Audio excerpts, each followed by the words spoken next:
ప్రతి జీవికి కూడా ప్రసాదాన్ని డిస్ట్రిబ్యూట్ చేస్తారు. కాబట్టి గోవర్ధన పర్వతం రోజు ఏం చేస్తారు, గోవర్ధన పూజ చేసి తర్వాత గో పూజ చేసి ఆ యొక్క గోవర్ధన చుట్టూ ప్రదక్షిణ 23 కిలోమీటర్లు ఉంది ఇప్పుడు, అంతకుముందు ఇంకా ఎక్కువ ఉండేది అనమాట. సో ఆ విధంగా గోవర్ధన పర్వతం యొక్క ప్రదక్షిణ చేసి వాళ్ళు ఏం చేస్తారు, అందరికీ ప్రసాద వితరణ చేస్తారు. సో ఈ విధంగా గోవర్ధన పర్వతం పూజ చేసినటువంటి రోజు. సో తర్వాత ఈ సంఘటన జరిగిన తర్వాత ఇంద్రుడు కోపం వస్తుంది అనమాట.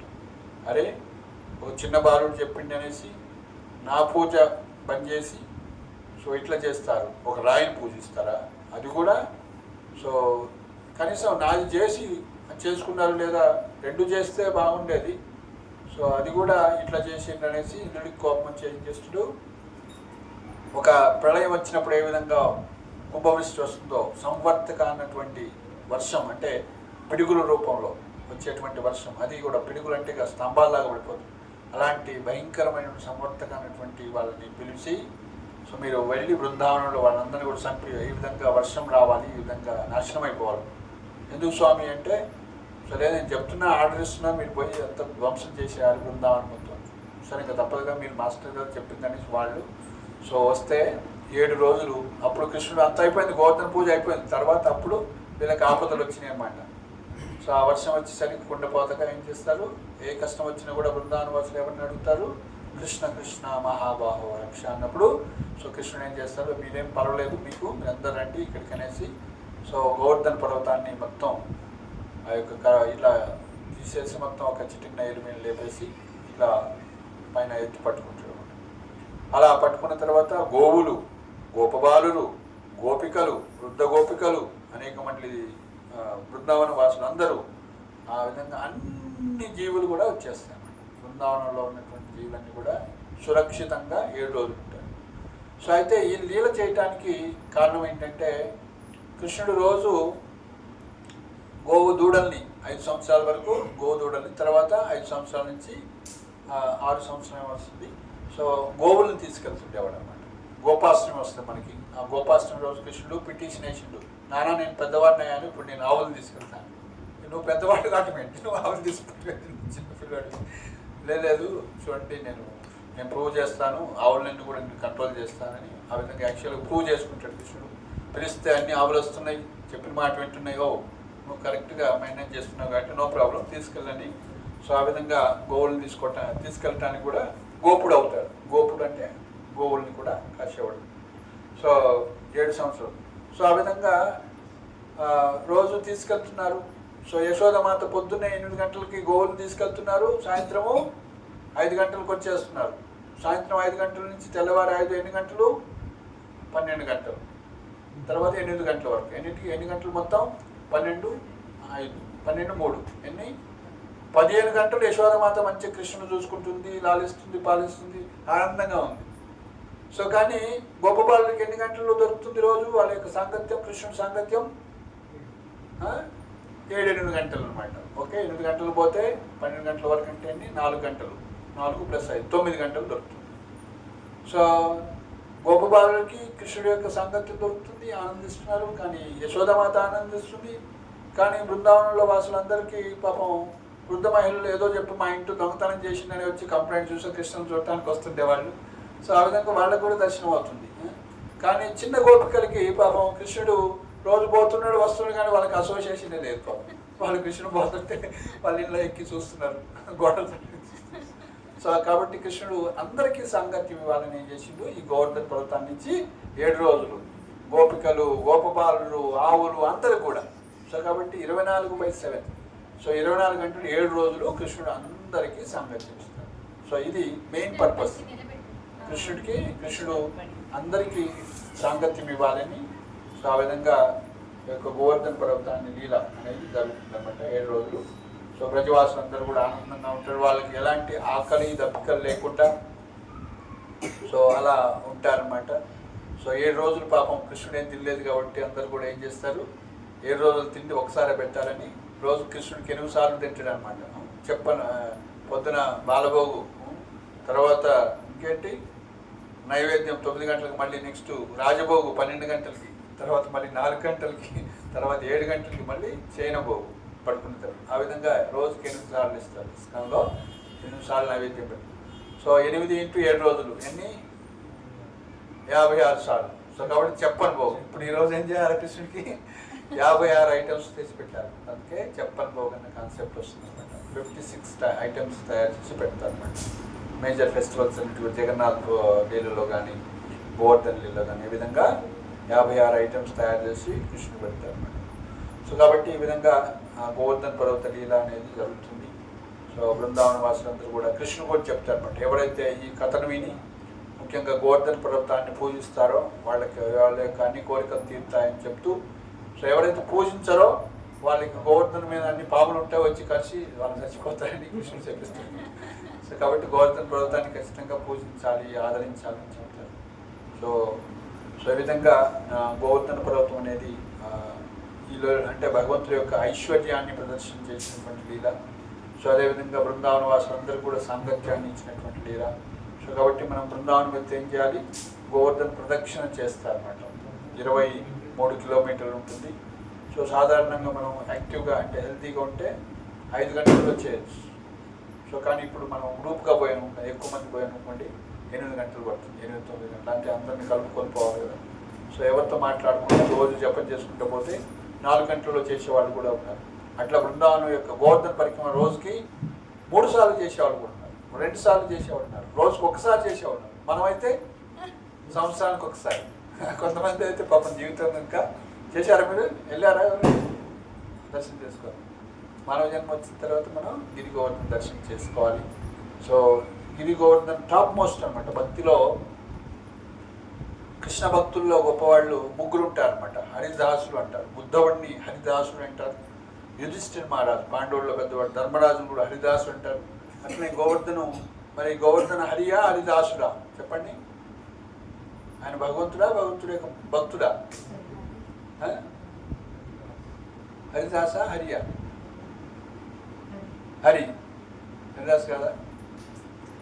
సో ఆయన 2 అన్నమాట. ఏ విధంగా అయితే చైతన్య మహాప్రభు భగవంతుడా భక్తుడా అంటే ఆయన భగవంతుడే కానీ భక్తుడు రూపంలో వచ్చారు. అట్లనే రామానుచార్య భగవంతుడా భక్తుడా? రామానుచార్య భక్తుడు, ఆయన సాక్షాత్తు బలరాముడే అన్నమాట. సాక్షాత్తు లక్ష్మణుడే, భగవంతుడి యొక్క అవతారం, విష్ణు అవతారం సాక్షాత్తు. సో ఆ విధంగా మనకి ఆయన సాక్షాత్తు కృష్ణుడే కానీ కృష్ణ భక్తుడుగా కూడా ఉంటాడు. అంటే కృష్ణ భక్తుడు అంటే కృష్ణుడికి అన్ని ఏర్పాట్లు చేసేది ఆయనే కదా. గోవర్ధన రాధాకృష్ణుల యొక్క నీళ్ళకన్నిటి కూడా ఆధారం గోవర్ధన పర్వతం అన్నమాట. ఆవులకి మేత, తాగటానికి నీళ్లు, అదేవిధంగా పుష్కలంగా వాళ్ళు ఆడుకోవటానికి అన్ని పండ్లు ఫలాలు అన్నీ కూడా, అనేకమైన కోతులు అవన్నీ కూడా జీవరాశులు అన్నిటి కూడా ఆశ్రమిస్తుంది. సో కాబట్టి అదేవిధంగా సాధువులందరూ కూడా గోవర్ధన పర్వతం ఆశ్రమిస్తుంది. సో కాబట్టి మనం కృష్ణుడి యొక్క లీలల్లోకి ఎంటర్ కావాలంటే, బృందావనంలోకి ఎంటర్ కావాలంటే, నిజ లీలల్లో ఎంటర్ కావాలంటే ఏం కావాలి? గిరి గోవర్ధన పూజిస్తే ఆయన యొక్క బ్లెస్సింగ్. అంటే కృష్ణ లీలల్లో మనం రోజు తులసి పూజ చేసేటప్పుడు కోరుకుంటాం అన్నమాట. తులసి పూజ రోజు ఏం చేస్తారు, ఇస్కాన్లో పొద్దున్నే అదేవిధంగా సాయంత్రం కూడా చేసి ప్రదక్షిణ చేసుకొని అందులో పాట ఉంటుందని పాడుకుంటారు అన్నమాట.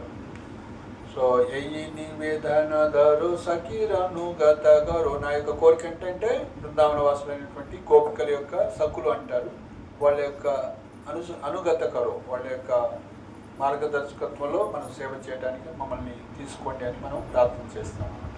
సో కాబట్టి బృందావనంలోకి మనం ఎంటర్ కావాలంటే, అంటే నిత్యలీలలోకి ఎంటర్ కావాలంటే పర్మిషన్ ఎవరిది కావాలంట? గోవర్ధన్. అట్లనే 5 ఇస్తారు పర్మిషన్, ఒక్కరే కాదు. రెండోది మన గురువుని మనం ప్రార్థించినా కూడా గురువు యొక్క కృప వల్ల కూడా మనం నిత్యలీలలో భగవంతుడి యొక్క నిత్యలీలలో ఎంటర్ కావచ్చు. రెండోది గోవర్ధన్. మూడోది తులసి మాత. కాబట్టి ఎవరైతే తులసి పరమ భక్తురాలన్నమాట. సో ఆమె పేరు బృందాదేవి. సో తులసి ప్రదక్షిణ చేసి రోజు తులసి పూజిస్తే రాధాకృష్ణుల యొక్క దర్శనం మనకు అవుతుంది, అన్నీ సిద్ధిస్తాయన్నమాట. అందుకే ఇస్కాన్లో రోజు పొద్దున సాయంత్రం తులసి పూజ చేస్తారు, ముఖ్యంగా పొద్దున చేస్తారు నిత్యము కూడా. సో కాబట్టి బృందాదేవి కృప వల్ల కూడా మనం కృష్ణలీలలోకి ఎంటర్ కావచ్చు. ఇంకా యమునాదేవి ప్రార్థన చేస్తే కూడా మనం కృష్ణలీలలోకి వెళ్ళవచ్చు. ఇంకెవరున్నారు? సో గోవర్ధన్, తులసి, గిరిరాజ్, యమున ఒక్కరున్నారు. సో ఈ విధంగా గురువు అని చెప్పామా, గురువు. సో ఈ విధంగా మనం వీళ్ళ యొక్క కృప వల్ల మనం భగవంతుడి యొక్క నిత్యలీలలోకి ఎంటర్ కావచ్చు. సో కాబట్టి మనం భగవంతుణ్ణి ప్రార్థించే ముందు వీళ్ళ యొక్క కృప అనేది ముఖ్యం. కాబట్టి ఇస్కాన్లో మనం ఏం చేస్తాం, గురువు యొక్క మంత్రాన్ని చెప్పినాం కదా. జయ శ్రీకృష్ణ చెప్పండి. జయ శ్రీకృష్ణ చైతన్య ప్రభు నిత్యానంద శ్రీ అద్వైత గదాధర శ్రీవాసాది గౌరభక్త వృంద. హరే కృష్ణ కృష్ణ కృష్ణ హరే హరే హరే రామ రామ రామ హరే హరే. సో మనకి కృష్ణ భక్తి రావాలంటే ఫస్ట్ వీళ్ళ యొక్క నామం, అంటే వాళ్ళు ఈ రూపంలో వచ్చి భగవంతుడు యొక్క భక్తులు, భగవంతుడి యొక్క శక్తి, ఈ విధంగా ఈ రూపంలో వచ్చి మన భక్తిని ఇచ్చారు కాబట్టి వాళ్ళ నామం స్వీకరిస్తాం. ఇంకా ముఖ్యంగా ఇస్కాన్లో అయితే ఇంకా ఇది ఇస్కాన్కు మనం అయితే శ్రీల ప్రభుపాదుల వారు యొక్క నామం తీసుకుంటారు. అది ఫస్ట్ చెప్పాము మనం. విష్ణుపాదాయ కృష్ణప్రేష్టాయ భూతలే శ్రీమతే భక్తి వేదాంత స్వామి. ఆయన పేరేంటి? భక్తి వేదాంత స్వామి యొక్క నామం చేసి తర్వాత జయ శ్రీకృష్ణ హరే చేసి తర్వాత హరే కృష్ణ కృష్ణ కృష్ణ హరే హరే హరే రామ రామ రామ హరే అలా జపం చేస్తాం, కీర్తన చేస్తాం. ఏది చేసినా సరే మనం ఈ విధంగా పాటిస్తాం. సో కాబట్టి మనకి కృష్ణుని పొందాలంటే, రాధాకృష్ణుని సేవించాలంటే మనం ఎవరికి యొక్క కృప కావాలి? గురువు యొక్క కృప కావాలి, లేదా వృందాదేవి కృప కావాలి, గిరి గోవర్ధన కృప కావాలి, యమున యొక్క కృప కావాలి. ఈ విధంగా వీళ్ళ యొక్క కృప ద్వారానే మనం నిత్యలీలలో భగవంతుడి యొక్క, అందుకే వీళ్ళని మనం తక్కువ అంచనా వేయాలి. సో కాబట్టి గిరి గోవర్ధన పూజ ఖచ్చితంగా చేసుకోవాలి. ప్రతి సంవత్సరం చేసుకుంటారా? ప్రతి సంవత్సరం సెలబ్రేషన్స్ ఇప్పుడు అర్థమైంది కదా. సో మీరు గోలోకంలోకి వెళ్ళాలి, వైకుంఠంలోకి వెళ్ళాలంటే సో తులసిదేవి పూజ చేస్తే అంట ఎన్ని పాపాలున్నా కూడా క్షమిస్తుందంట. సో చూడండి, సో తల్లిదండ్రుల్లో ఎవరు ఎక్కువ కృప కలిగి ఉంటారు? తండ్రి ఉంటాడు, అరే భలే ఉన్నాం ముద్దుగా ఉన్నాం, వాడు క్వాలిటీ బాగానే ఇక్కడ పక్కన పెట్టిపోతున్నాడు. అప్పుడు ఏం చేస్తామమ్మా, క్లీన్ చేసి వాడిని తయారు చేసి మంచిగా చేసి మళ్ళీ పౌడర్ వేసి భలే ఉన్నాం. సో అట్లనే మనం చేసేటువంటి కామక్రోధ మదమోహ మాత్సర్య యొక్క అన్నీ కూడా హర్షడ్ భారగాలు అన్నీ కూడా బృందాదేవి ఏం చేస్తుంది, రోజు ప్రదక్షిణ చేసి ఆమె నీళ్లు పోసి సేవ చేస్తుంటే ఏమవుతుంది, ఆమె యొక్క కృప వల్ల మన హృదయం అనేది పవిత్రమవుతుంది. సో కాబట్టి రాధాకృష్ణులో రాధారాణి ఎక్కువ కృప చూపిస్తుంది. అట్లనే బృందాదేవి కూడా మనకి తల్లి లాంటిది అనమాట. ఆ విధంగా మన యొక్క పాపాలని, సమస్త పాపాలని హరిస్తుంది. అందుకే ప్రదక్షిణ చేసేటప్పుడు పొద్దున్నే చదువుతాం, యాని కానిచ పాపాన్ని బ్రహ్మహత్యాది కానిచ తాని ప్రణశ్యంతి ప్రదక్షిణ పదే. ఆ యొక్క ప్రదక్షిణ చేస్తే అంటే బ్రహ్మహత్యాది కానిచ, బ్రహ్మహత్య లాంటి అంటే బ్రాహ్మణులు చంపితే బ్రహ్మహత్య అవుతుందట. సో అలాంటి మహాపాపాలు కూడా పోతాయి అని చెప్తారు. సో అలాంటి మనం నేను పోతాయి తులక్షణ, ఈరోజు బ్రాహ్మణుని చంపేసి రేపు తులక్షణ చేస్తా అంటే పోదన్నమాట. అంటే ఉద్దేశపూర్వకంగా చేస్తే కాదు, బై మిస్టేక్ ఏదైనా జరిగితే అలాంటి పాపాలు కూడా పోతాయి. అట్లనే హరినామం చేస్తే ఎలాంటి పాపాలన్నీ కూడా నశించిపోతాయట. సో ఒక గది నిండా పత్తి ఉందనుకోండి, ఒక అగ్గిపుల్లు వేస్తే ఏమవుతుంది? జీరో. అట్లనే అనంత కోటి జన్మలుగా చేసిన పాపరాశి అంతా కూడా, ఎంత పాపం ఉన్నా కూడా ఒక్క హరి అని ఒక్క నామం చేస్తేనే పోతుంది. సో కాబట్టి నేనేదో తప్పు చేస్తాను, మళ్ళీ పాపం చేస్తాను, మళ్ళీ రేపు హరే కృష్ణ అంటానంటే కుదరదు అనమాట. అట్లా ఇంటెన్షనల్గా చేయకూడదు అనమాట. సో కాబట్టి ఇప్పటి వరకు మనం అజ్ఞానంలో ఏదైనా పాపాలు చేస్తున్నట్లయితే అన్నీ కూడా నాశనం అవుతుంది. సో కాబట్టి ఇప్పటి నుంచి ఆ పాపాలు చేయకూడదు. ఏంటి 4 పాపాలు ఉంటాయి? ధర్మానికి విరుద్ధంగా 4 పాప పనులు ఇస్కానికి వచ్చినాక చేయొద్దు అంటాం. ధర్మానికి 4 ఎన్ని పాదాలు ఉంటాయి? ధర్మానికి ఏంటి పాదాలు? కొత్త వారు చెప్పండి, ఒకటి చెప్పండి. మాతాజీ చేతులు చెప్పారు. ఏంటి ఒక పాదం చెప్పండి. ధర్మానికి ఉన్న 4 పాదాలు ఒక పాదం పేరు చెప్పండి. ఏం పేరు? మీ పేరు? భాగ్యలక్ష్మి. అబ్బో, మంచి పేరు. ఓకే. సో మీకు ఎవరికైనా మంచి భాగ్యం కావాలంటే భాగ్యలక్ష్మి మాతాజీ ప్రార్థన చేయండి. భాగ్యం అనేది మంచిగా అవుతుంది. చెప్పండి, ధర్మానికి 4 పాదాలు ఉంటాయి. ఏంటి తెలుసా? ఓకే, ఎవరికైనా తెలుసా? ఓకే, మీకు లాస్ట్కి ఇస్తాం ఛాన్స్ కొద్దిగా. ఓకే, ఆల్రెడీ చెప్పారు కానీ రాంగ్ అది. ఓకే, ఇంకా కొత్త వాళ్ళకి ఛాన్స్. ధర్మానికి 4 పాదాలు ఏంటంటే చెప్పండి. సత్యం, దయ, తపస్సు, శౌచం. సత్యం, దయ, తపస్సు, శౌచం. సో ధర్మార్థ కామోక్షాలని చతుర్విధ పురుషార్థాలు అంటారు. సో ధర్మానికి 4 పాదాలు. ధర్మో రక్షిత రక్షిత, తిరుపతి పోయినప్పుడు రాస్తారు కదా, ధర్మో రక్షిత రక్షిత అని రాస్తారు.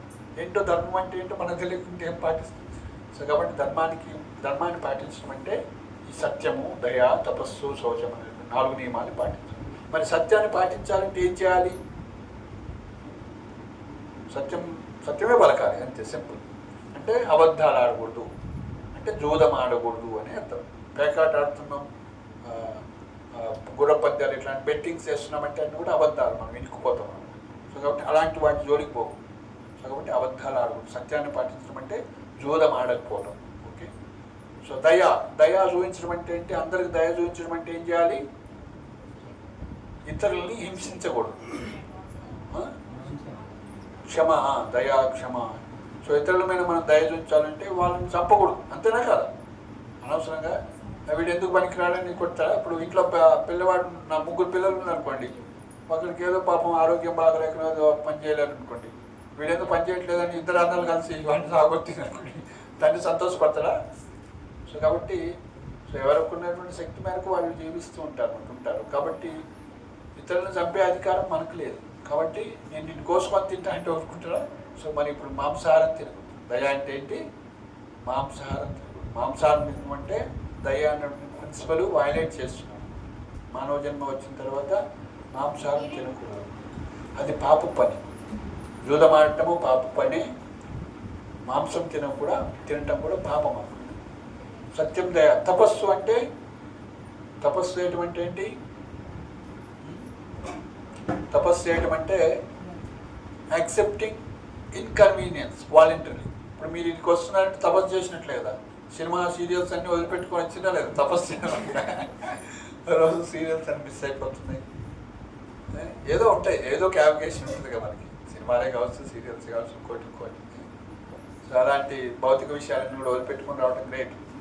తపస్సు అంటే ఏంటంటే, ఇప్పుడు ఏకాదశి వచ్చింది అనుకోండి, ఏకాదశి రోజు ఏం చేస్తామంటే ఇస్కాన్లో, సో మనం తిట్టలేక కాదు, ఆడ ఏంటంటే ఆ రోజు ఉపవాసం ఉండాలి అని ఒక వ్రతం అనమాట. అంటే అంటే నియర్, వాసం అంటే భగవంతుడి హరికి దగ్గరగా ఉండటానికి ఉపవాసము అంటాం. అంటే హరికి దగ్గరగా ఉండటం అంటే ముఖ్యంగా ఏకాదశి రోజు ఏం చేయకూడదు అంటే అన్నం తినకూడదు, ముఖ్యంగా గింజలు తినకూడదు. ఆ గింజల్లోకి పాప పురుషుడు ఎంటర్ అవుతాడు. కాబట్టి ఏకాదశి రోజు ఏం చేస్తాం, మన భక్తులందరూ అన్నాన్ని తినరు. అన్నము అంటే రైసు, గోధుమలు, ఏదైనా గింజలు అంటే తెలుసు కదా. సో ఆ గింజలతో వండింది ఏది కూడా తినమని. అందుకే మనం అన్నం తినకుండా, గింజలతో చేసింది తినకుండా ఆ రోజు ఏం తింటారు? యాక్చువల్గా నిర్జలు ఉండాలి, ఏమి తినకూడదు, ఏం తాగకూడదు. సరే, నిర్జలు ఉండలేని వాళ్ళు సజల్, యాక్సెప్టెడ్, వాటర్ తీసుకోవచ్చు, ఫ్రూట్స్ జ్యూస్ కూడా తీసుకోవచ్చు, సజల్. సో మరి ఇంకా నాకు కొద్దిగా ఎనర్జీ కావాలి, నేను స్కూల్కి పోవాలి, కాలేజీకి పోవాలి, డ్రైవింగ్ చేయాలంటే ఎనర్జీ కావాలి కాబట్టి సఫల్, ఫ్రూట్స్ తీసుకోవచ్చు, పండ్లు అయినా తీసుకోవచ్చు, నీళ్ళు అయినా తాగొచ్చు, జ్యూస్లు అయినా తాగొచ్చు, పండ్లు కూడా తీసుకోవచ్చు. అయ్యాక నాకు ఎనర్జీ కావాలంటే కొంచెం ఏదైనా వండుకొని తినేదంటే సగ్గు బియ్యం లాంటివి తీసుకోవచ్చు, పల్లీలు లాంటివి తీసుకోవచ్చు, అది గింజ కిందకి రాదు. దన్సుగడ్డలు ఉంటాయి కదా, దన్సుగడ్డ, అది గింజ కిందకి రాదు. ఆలుగడ్డలు, ఏ వెజిటేబుల్స్ అయినా తీసుకోవచ్చు. ఏ వెజిటేబుల్స్, ఏ కూరగాయలు, ఏ పండ్లు అయినా, పాలు, పెరుగు, నెయ్యి, ఇవన్నీ కూడా తీసుకోవచ్చు. డ్రై ఫ్రూట్స్ చాలా ఉన్నాయి, ఇవన్నీ తినచ్చు, కానీ గింజలు తినకూడదు. ఓకే, ఫ్రూట్స్ తినచ్చు, డ్రై ఫ్రూట్స్ కానీ. ఎందుకు తినకూడదు? అందులోకి పాప పురుషుడు ఎంటర్ అవుతాడు. ఏకాదశి మహత్యం చదివితే మీకు తెలుస్తుంది. సో అట్లా మనకి రీసెంట్గా జపాన్లో ఒకటి కనుక్కున్నాడు, ఎవరైతే 15 డేస్కి ఒకసారి పూర్తి ఉపవాసం ఉంటారో వాళ్ళకి క్యాన్సర్ ఉన్నా కూడా అది తినేస్తుంది, క్లియర్ అయిపోతుంది. ఆ సెల్స్ని అవి తినేసి క్యాన్సర్ కూడా పోతుంది. సో అలా కనుక్కున్నందుకు నోబెల్ బహుమతి ఇచ్చారు జపాన్ వాళ్ళ వ్యక్తి. సో మనకి అది మన సాంప్రదాయంలో అది ఉంది. 15 రోజులకు ఒకసారి ఏమొస్తుంది? ఏకాదశి వస్తుంది. సో కాబట్టి మీరు నిజ్జలుంటే ఏమవుతుందంట, మన శరీరం అంతా ప్యూరిఫై అవుతుంది. అంటే లివరు ఇవన్నీ కూడా పాపం తింటా ఉంటే ఓకే, అది వర్క్ చేస్తూ ఉండాలి. సో దానికి రెస్ట్ ఇస్తాం. అన్ని ఇంద్రియాలు రెజ్యూమినేట్ అవుతాయి, రెస్ట్ ఇస్తాం. పాపం డ్రైవర్కి రెస్ట్ ఇవ్వకుండా రోజు 7 రోజులు తిప్పించడం అనుకోండి, పాపం ఆయన కష్టపడినట్టు అట్లా మన ఇంద్రియాలు రెస్ట్ తీసుకుంటాయి అన్నమాట, రిలాక్స్ అయిపోతాయి. సో వాటికి కొత్త తేజస్సు ఎనర్జీ వస్తుంది. మనం కూడా 6 గంటలు పడుకుంటే ఫ్రెష్ అప్ అవుతాం కదా, ఫ్రెష్గా ఉంటుంది.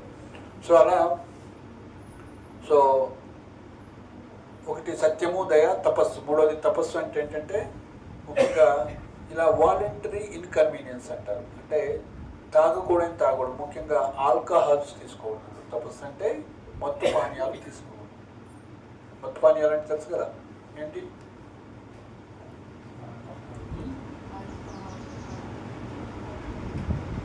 కళ్ళు, సారాయి, రకరకాల బీరు, బ్రాందీ, ఇంకా సిగరెట్ కూడా, ఇంకా గుట్కాలు కూడా, ఇవన్నీ కూడా ఇంటాక్సికేషన్, మత్తు. ఇంకా టీ, కాఫీ కూడా. బ్రిటిష్ వచ్చి టీ, కాఫీ మనకు అలవాటు చేసిపోయింది అనమాట. సో అందుకే మనం టీ నుంచి బయటపడటానికి దవా ఛాయ్ అని ఉంటుంది, మెడిసినల్ ఛాయ్. అదేవిధంగా హెర్బల్ ఛాయ్ అని ఉంటుంది, అవి మనం తాగవచ్చు. సో ఆ విధంగా ఛాన్సెస్ ఉంటాయి. సో సత్యం, దయ, తపస్సు అంటే సో ఆల్కహాల్ తీసుకోకపోవటం, మత్తు పానీయాలు తీసుకోవటం. మంచిదా, తాగాల? మీరందరూ ఎంకరేజ్ చేస్తారా మీ ఇంట్లో వాళ్ళందరినీ? సో మత్తు పానీయాలు తాగి కుటుంబాలే నాశనం అయిపోతుంది. సో కాబట్టి మనకి మంచిది కాదు, మన కుటుంబానికి మంచిది కాదు, సమాజానికి కూడా మంచిది కాదు. సో కానీ మనం సహజ స్థితిలో అంటే బద్ధ స్థితిలో వీటికి ఆకర్షించబడతాం అన్నమాట. సో కాబట్టి సత్యము, దయ, తపస్సు, శౌచము. శౌచం అంటే శుభ్రత, అంటే అక్రమ సంబంధం ఉండకూడదు అంటారు, స్త్రీ పురుషుల యొక్క వ్యవహారము. సో అందుకే చిన్నప్పటి నుంచి గురుకులాలు ఉండే విద్యాభ్యాసం. 5 సంవత్సరాల నుంచి చిన్నప్పుడు గురువు దగ్గరికి వెళ్తే విద్యను అభ్యసించేవాళ్ళు, గురువు పంపించేవాళ్ళు భిక్షాటన చేసుకొని రండి అంటే. సో అప్పుడు ఏం చేస్తారు, వాళ్ళు వెళ్ళి ఏమంటారు, ఎలా అడుక్కోవాలి? మీకు అలవాట్లేదేమో భిక్షాటన చేసి. భిక్షాందేహి ఏమంటారు, నేను మర్చిపోయినది నాకు కూడా. భవతి భిక్షాందేహి అంటే, భవతి అంటే మాతృవత్పరధారేషు, ప్రతి స్త్రీని తల్లిలాగా చూడటం నేర్చుకుంటారు. మాతృవత్పరధారేషు. లోష్ట్వత్పరద్రవ్యేషు, ఇతరుల యొక్క సంపదని మన సంపద కాకుండా ధూళితో సమానంగా చూడటం. లోష్ట్వత్పరద్రవ్యేషు. ఆత్మవత్ సర్వభూతేషు, అందరినీ మనకెంత జీవించడానికి ఎంత ఒక ఇది ఉందో, శక్తులు ఉంటాయో లేకుంటే పర్మిషన్ ఉందో, ఆ విధంగా ప్రతి వారిని కూడా సమానంగా చూడటం. ఆత్మవత్ సర్వభూతేషు యపశ్యతి స పండిత. చాణక్య పండితుడు చెప్తున్నాడు, పండితుడు ఎవరంటే మాతృవత్ పరధారేషు, లోష్ట్వత్ పరద్రవ్యేషు, ఆత్మవత్ సర్వభూతేషు యపశ్యతి స పండిత. సో కాబట్టి నేను జీవించడానికి నాకు ఎంత అధికారం ఉందో వీళ్ళందరూ కూడా, ఇతర జీవులందరూ కూడా ఉంది. అట్లనే ఇతరుల యొక్క సంపదని ధూళితో సమానంగా. అందుకే ఇంతకుముందు ఎక్కడైనా ధనం ఉందనుకోండి, అది మంది కాకుండా మనం తీసుకోమన్నమాట. ఈ రోజుల్లో 500 నోటు ఆడబడింది అనుకోండి, ఏం చేస్తాం, అరే నాది ఏదో కింద పడిందని వాడు కింద పడేసి పాపం 500 నోటు తీసుకుంటాడు. సో కానీ ఇంతకుముందు అలా కాదనమాట, ధర్మంగా. సో మనకి ఒక స్టోరీ చెప్తారనమాట ప్రభుపాద వారు. ఒక ఆయన ఆయన దగ్గర, రామయ్య దగ్గర ఎంతో డబ్బు 5,000 రూపాయలు అప్పు తీసుకున్నారు. సో ఆయన ఏం చేశాడంటే, ఆ తండ్రి ఎప్పుడు నోట్స్ అది రాసుకుంటాడు, తన డైరీలో రాసుకుంటాడు, నేను రామయ్యకి 5,000 రూపాయలు ఇవ్వాలి అని రాసుకుంటాను, 10 రోజులు తీసుకున్నాను. సో ఆయన చనిపోయారు. సో తర్వాత వాళ్ళ కొడుకు చూశాడు, ఒక రోజు ఓపెన్ చేసి చూస్తే, అరే రామయ్యకి నా 5,000 అప్పు ఉండడానికి తీసుకుపోయి, ఇగో అండి 5,000 అప్పు ఉన్నాను రాశారు మా నాన్నగారు, మీరు తీసుకోండి అంటే. లేదు నేనేం అప్పు ఇవ్వలేదండి, మీ నాన్నగారు నాకేం అప్పు లేడు, సో నేను తీసుకోను అంటాడు. లేదండి తీసుకోవాలా మీరు అంటాడు. సో ఆయన నాకైతే గుర్తులేదు, నేనైతే ఇవ్వలేదు, నాకు సంబంధం లేదు, దయచేసి నాకు ఇవ్వకండి. సో ఇంతకుముందు అలా నీ కర్మ అంటే నాది, ఎవరి సొంత ఆర్జితం, వాళ్ళ సొంత ఆర్జితమే వాళ్ళు అనుభవించేవారు, సుఖమే కావండి దుఃఖమే కాదు. సో కాబట్టి ఇప్పుడు ఆ ధర్మము, నీతి అన్నీ కూడా పోయినాయి, దిగజారుతున్న స్థితి. సో ఇంతకుముందు అలా ఉండేది. శవం మీద 500 వేస్తే మనం తీసుకుంటామా? ఎందుకు? డబ్బే కదా. అమ్మో ఏం కర్మ. అదే కానీ కర్మ కూడా అంత సీక్రెట్ అన్నమాట, మనకు తెలియకుండా వస్తుంది. మనం అనుకుంటాం ఇదేదో మంచిగా. సో కాబట్టి చాలా సటిల్ అనమాట కర్మ అనేది. సో కాబట్టి సో సత్యం, దయ, తపస్సు, శౌచం. సో శౌచం అంటే అక్రమ సంబంధం లేకపోవటం అని చెప్పుకున్నాము.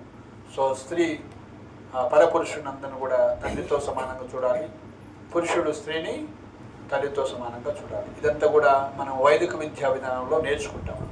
ఇప్పుడు అంత సిస్టమ్ మారిపోయింది. ఎక్కడ అవకాశం దొరికితే అక్కడ భోగించాలి అని ఒక జంతువులాగా ప్రవర్తిస్తూ ఉంటాము. జంతువుకు స్త్రీ, తల్లి, సిస్టర్ ఏముండవు అనమాట, నీతి నియమాలు ఏముండవు అనమాట. సో జంతువుకి మనకి తేడా ఏంటో తెలుసా? జంతువు మనకి తేడా ఏంటో తెలుసా? ఏం చేస్తుంది జంతువు? తింటుంది, ఇంకా పడుకుంటుంది. మనం తింటాము, మనం కూడా పడుకుంటాం. నిద్ర, ఆహారం, ఈ రెండు జరుగుతుంది. తర్వాత సంతానాన్ని ఉత్పత్తి చేస్తుంది. నిద్ర, ఆహార, మైత్రం. తర్వాత భయం అంటే రక్షణ చేసుకుంటుంది. భయం వల్ల కోడి కూడా ఏదైనా అంటే కోడి పిల్లలు ఉన్నప్పుడు దగ్గర పోతే కథమే, అది వచ్చి తన్నేస్తుంది. సో కాబట్టి ప్రతి జీవిలో కూడా రక్షించుకునే స్వభావం ఉంటుంది అన్నమాట. తన ముఖ్యంగా కోతులు కూడా బృందావనంలో పోతే ఎప్పుడన్నా చిన్న పిల్ల కోతి ఉంటుంది, దాని జోలి పోయిందంటే కథమే, పెద్ద కోతి వచ్చి మిమ్మల్ని చీరేస్తుంది. చాలా జాగ్రత్తగా ఉంటారు. సో కాబట్టి నిద్ర, ఆహార, భయమైదునంశ సామాన్యమైతత్ పశుభీ నరానం ధర్మోహితేశో అధికో విశేషో ధర్మేణ హీన పశుభీ సమాన అంటారు. సో కాబట్టి ఇవే మన జీవిత లక్ష్యం కాకూడదు. ఎలా తినాలి, ఎలా పడుకోవాలి, సంతానాన్ని రక్షణ చేసుకోవాలి, ఇవి కాదు జీవిత లక్ష్యం. అది ప్రతి జీవి కూడా చేస్తుంది. ధర్మోహితేశో అధికో విశేషో. ధర్మం అసలు మన నేను ఎవరిని, నేను ఎక్కడి నుంచి వచ్చారు, నా ధర్మం ఏంటి, నేను ఎందుకు ఇలా మృత్యువుకి పోతున్నాను, ఎందుకు నేను ముసలివాడిని అవుతున్నాను, ఎందుకు నేను వ్యాధులు వస్తున్నాయి, వీటి నుంచి పర్మనెంట్గా ఎలా బయటపడాలి, అసలు ధర్మం అంటే ఏంటి, నేను ఎవరిని తెలుసుకోవాలి. అతతో బ్రహ్మ జిజ్ఞాస. మానవ జన్మ వచ్చిన తర్వాత జంతువులాగా జన్మించకుండా అసలు నేను ఎవరిని తెలుసుకోవడానికి ప్రయత్నించాలి. సో సో ధర్మం పాటించాలన్నమాట. ధర్మం అంటే తెలుసుకొని నా కర్తవ్యం ఏంటంటే తెలుసుకోండి. కాబట్టి ధర్మం గురించి తెలుసుకోండి. ధర్మం అంటే తెలుసా మీకేంటో చెప్పుకున్నాం ఇందాక. మీ డ్యూటీ ఏంటని చెప్పినా కదా, చదువుకోవటం అని చెప్పి. ఏం పేరు నీ పేరు? సహస్ర. ధర్మం అంటే ఏంటి తెలుసా? విన్నావా ఈ పదాలు? ఎప్పుడు వినలే? ఎవరు చెప్పట్లే? స్కూల్ కాలేజీలో చెప్పట్లే. చెప్తారా? భగవద్గీత గురించి చెప్తారా కొద్దిగా? Very good. ఓ ఏ స్కూల్ పేరు? మాతృశ్రీ. మాస్టర్ ఈకే. ఓ స్పెషల్ మాస్టర్ ఈకే విద్యాలయం. మాలాంటి మేము చదువుకున్న స్కూల్లో చెప్పలేదు, అన్ఫార్చునేట్. అదృష్టవంతం. తిలకం పెట్టుకొని పోతావు ఇట్లే? తిలకం పెట్టుకుంటాను నువ్వు రోజు లేదా? పెట్టుకోండి, మరి తిలకం కూడా పెట్టుకోవాలి. సగం బొట్టు, చిన్న బొట్టు ఏంటి, ఇట్లా తిలకం పెట్టుకొని పోవాలి. సో ఇది భగవంతుడి యొక్క రెండు పాదాలు, ఇది తులసి. సో ఎవరి యొక్క నొసటిన ఈ యొక్క తిలకం ఉంటుందో యమలోకం మాత్రం బాగుంటుంది. ఎవరి కంఠంలో తులసి మాల ఉంటుందో యమధర్మరాజు పట్టుకోడు అనమాట. యమదూతలు కానీ యమధర్మరాజు కానీ పట్టుకోడు. మొన్ననే ఒక భక్తుడికి అనుభవం అయింది. సో వచ్చి యమదూతలు చూస్తున్నారు అనమాట. మెల్లో కంటి మాల ఉందని వాళ్ళు అట్నే చూసి దూరంగా పోయినారు. సో కాబట్టి కంటి తులసి, ఎవరి మెళ్ళలో కంటి తులసి ఉంటుందో, అదేవిధంగా రోజు బృందావనంలో తెచ్చినటువంటి ధూళి ఉంటుంది కదా, బృందావన రజ అంటారు, బ్రజరజ అంటారు. సో మీ అందరికి ఇస్తాను నేను. మీ అందరూ ఈరోజు గోవర్ధన పర్వతం పూజకు వచ్చారు కాబట్టి, చనిపోయిన తర్వాత అయినా సరే ఎవరు బృందావనంలో జన్మిస్తారో వాళ్ళు ఎక్కడ చనిపోయినా వాళ్ళు గోలోకం వెళ్తారు లేదా బృందావనంలోనే ఉంటారు. లేక చనిపోయిన తర్వాత మన శవమంటే ఎవరైనా బ్రజవాసి నడిస్తే వాళ్ళు బ్రజంలో జన్మిస్తారు లేదా గోలోకం వెళ్తారు. సో కాబట్టి ఎందుకంటే వాళ్ళ యొక్క హృదయంలో ఎవరుంటారు? కృష్ణుడు ఉంటారు కాబట్టి. సో కాబట్టి వ్రజవాసి లేదా ఎవరి యొక్క నోట్లో గంగాజలము తులసి వేస్తారో ఆయన నరకానికి పోవడం అన్నమాట. ఆయన వైకుంఠానికి పోతారు సాక్షాత్. అందుకే చనిపోయిన తర్వాత ముఖ్యంగా కాష్టం ఎవరైతే కాలుస్తారో వాళ్ళని తులసి కట్టెలేసి కాలుస్తారు. సో వాళ్ళు ఎంత పాపం ఉన్నా కూడా వాళ్ళంతా కూడా వాళ్ళ ఆశీర్వాదం వాళ్ళు భగవంతాము. ముఖ్యంగా ఈ యొక్క నామం ఎవరి యొక్క నృష్ణ గోపీ చందనం ఉంటుందో, గోపికల యొక్క పాదదులే అన్నమాట. గోపీ చందనం అంటారు. బృందావనం అంటే గోపీ చందనం అంటారు. సో అది ఎవరి నృష్ణ ఉంటుందో వాళ్ళు యమలోకానికి వెళ్ళి పనిష్మెంట్ తీసుకోరు. ఒక సంఘటన జరుగుతుందన్నమాట. ఒక వ్యక్తి చనిపోయాడు. చనిపోయిన తర్వాత ఆ శరీరం పడిపోయింది. ఎక్కడ పడిపోయిందంటే ఎవరో తిలకం పెట్టుకొని ఆ యొక్క కొద్ది తిలకం పడిపోతే దాని మీద పడిపోతారు అన్నమాట. సో ఆ పడిపోయిన తర్వాత ఆయన్ని, ఆ శరీరం ఇన్నే ఉంటుంది, ఆయన్ని యమదూతలు తీసుకొని వెళ్తారనమాట. ఆయనకి ఇలాంటి పనిష్మెంట్ ఇవ్వాలని. సో మంటల్లో వేస్తారు, ఆ మంటల్లో ఆడిపోతున్నాయి. ఏ పనిష్మెంట్ ఇచ్చినా అప్లై కావట్లేదు. ఏం జరిగిందని వాళ్ళకి అర్థం కాదు. అప్పుడు నారదముని వస్తారనమాట, నివేదిస్తూ చూసి చెప్తారు. సో ఈయన చనిపోయినప్పుడు ఆయన శరీరము ఒక ఎవరో తిలకం పెట్టుకుంటే ఆ తిలకం మీద పడ్డది కాబట్టి అప్పటికి పాపహరణం అయిపోయింది. సో కాబట్టి ఇంకా ఆయనకి ఏ అప్లై కావాలని చెప్తారు. సో కాబట్టి మీకు అన్ని పాపాలు పోవాలా వద్దా? సీక్రెట్ తెలిసిందా లేదా? పెట్టుకుంటారు రోజు మనకి తిలకం పెట్టుకోవాలి. సో మనకి చిన్నప్పటి నుంచి చెప్పలేదు కాబట్టి మేము కూడా ఏం తెలియనప్పుడు అలా పెరిగినాం. సో ఇప్పుడు తెలుసుకున్నారు కాబట్టి పెట్టుకోండి. అట్లనే రోజు తులసి ప్రదక్షిణ చేయండి, అట్లనే మెల్లో కంటిమాలు వేసుకోండి.